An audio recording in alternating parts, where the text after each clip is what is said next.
আপনাগুলো থাকুন না একটু দাও।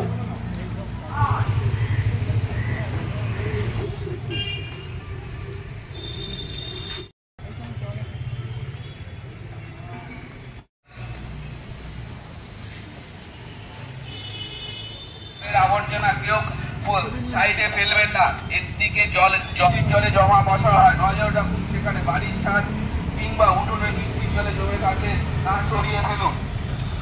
শিশির বোতল ঘরের আবর্জনা বাইরে ফেলবেন না, এর থেকে বৃষ্টি হলে জলে থেকে ডেঙ্গু মশা জন্মায়।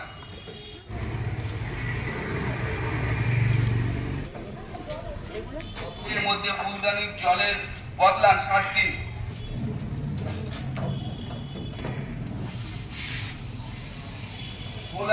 বৃষ্টির জলে জমে ডেঙ্গু মশা বাড়ির চট জলে দিয়ে তা সারিয়ে ফেলুন। অর্থের অপচয় 2 হয়। পৌর কর্মীদের কাজে চায়ের বা দইয়ের বা ডাবের খোলা শিশির বোতল ঘরের বৃষ্টির জলে জমা হয় মশা, ডেঙ্গুর মশা, বাড়ির ছাদ কিংবা উঠোনে বৃষ্টির জল জমে থাকে তা সরিয়ে ফেলুন। তো কেন্দ্র থেকে মশাতে চায়ের বা দইয়ের বা ডাবের খোলা শিশির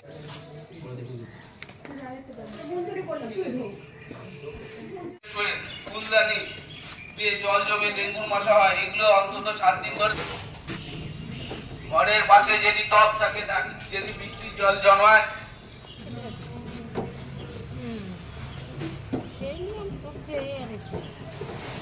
আবর্জনা বাইরে ফেলবেন না, কারণ বর্ষাকালে বৃষ্টির জলে জন্মায় ডেঙ্গুর মশা। জায়গায় পরিত্যক্ত প্লাস্টিকের কাজ, চায়ের বা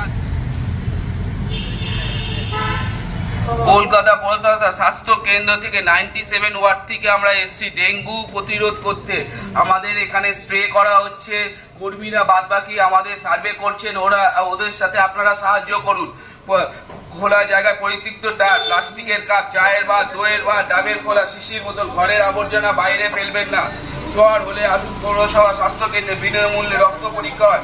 এলাকা পরিচ্ছন্ন রাখতে প্রয়োজন স্থানীয় পৌর কর্তৃপক্ষের সাহায্য নিন। পৌর কমিটির সহযোগিতা করুন। ফ্রিজের তেতে জলে আমার ডেঙ্গুর মশা, তেজ জল ফেলে দিন সপ্তাহে 2 দিন করে।